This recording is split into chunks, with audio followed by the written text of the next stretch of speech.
Madame, mademoiselle, monsieur, bonjour. Vous vous souvenez de Byzance?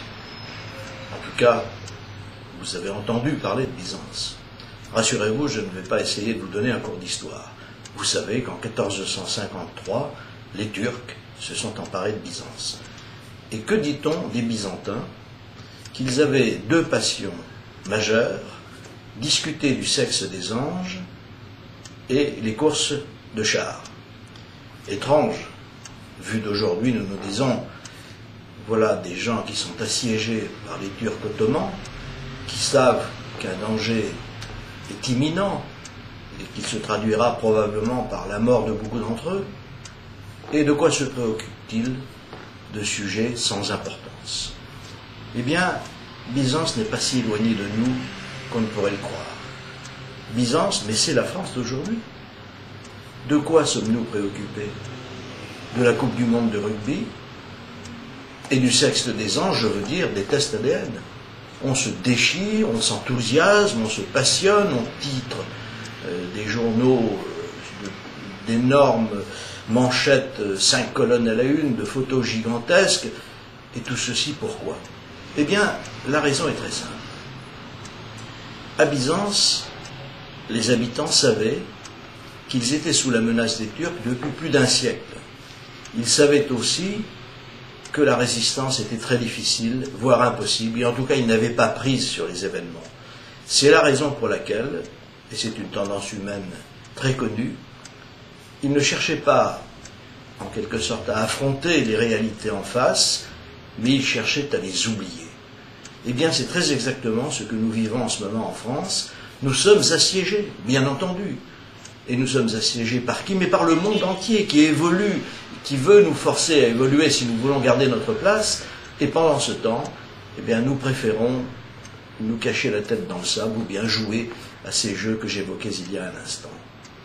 Effectivement, nous avons le sentiment, nous citoyens, que nous n'avons pas prise sur les événements. Et je dois le dire très franchement, nous ne comptons plus non plus sur nos dirigeants politiques pour nous aider à affronter les réalités du XXIe siècle.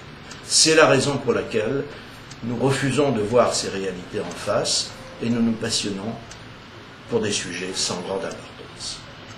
Alors évidemment, dans le lot de ces événements sans aucune espèce de consistance réelle, mais qui nous dérange dans notre vie de tous les jours, il y a cette fameuse grève du 18 octobre, grève des transports, qui a été donc dirigée contre la réforme du régime spécial des retraites dans ce secteur d'activité. Et qu'a-t-on vu? Eh bien, on a vu des gens marcher à pied ou à vélo ou ne pas travailler, parce que grâce à la RTT, on peut désormais ne plus aller travailler quand on a envie de faire autre chose. Bref, on a vu un pays une fois de plus désorganisé, mis à mal, et on a vu, bien entendu, le débat stagner. Or, savez-vous, ou plus exactement, vous souvenez-vous de ce que M. Sarkozy vous avait dit pendant la campagne électorale? Il vous avait dit, je ferai en sorte qu'il y ait 3 heures de transport en commun par jour, le matin, et 3 heures le soir.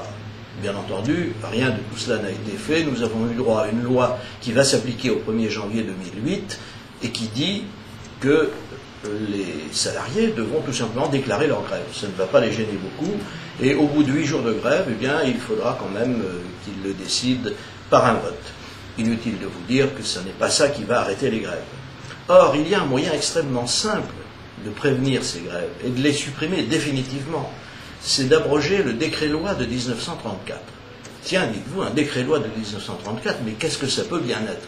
Eh bien, c'est tout simplement un décret-loi qui interdit de créer des lignes d'autocar là où on a envie de le faire.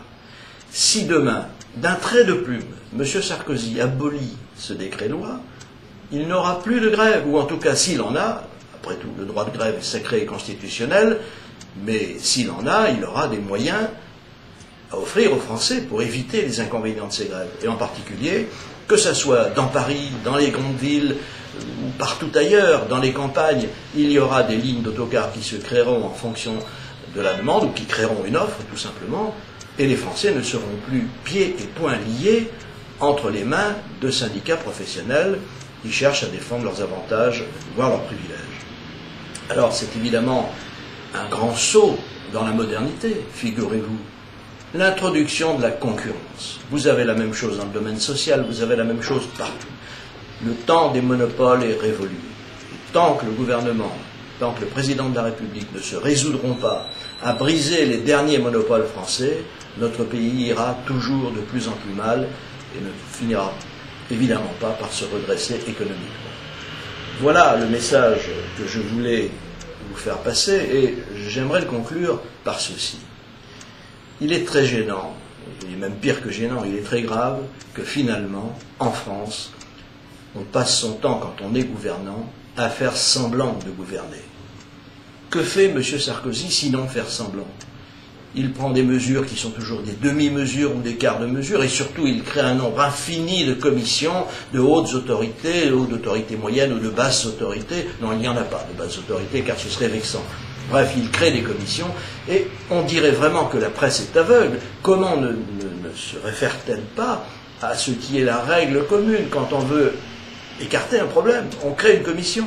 Eh bien, c'est très exactement ce qui se fait actuellement en France, et nous sommes ramenés au point initial de ce que je vous disais, à savoir que nous ne voulons pas affronter les problèmes en face. Quand on ne veut pas les affronter, eh bien, il y a un moment où c'est eux qui nous affrontent. Alors voilà le défi qui s'offre à nous maintenant. Quand les problèmes vont survenir, qui sera capable de tenir la barre?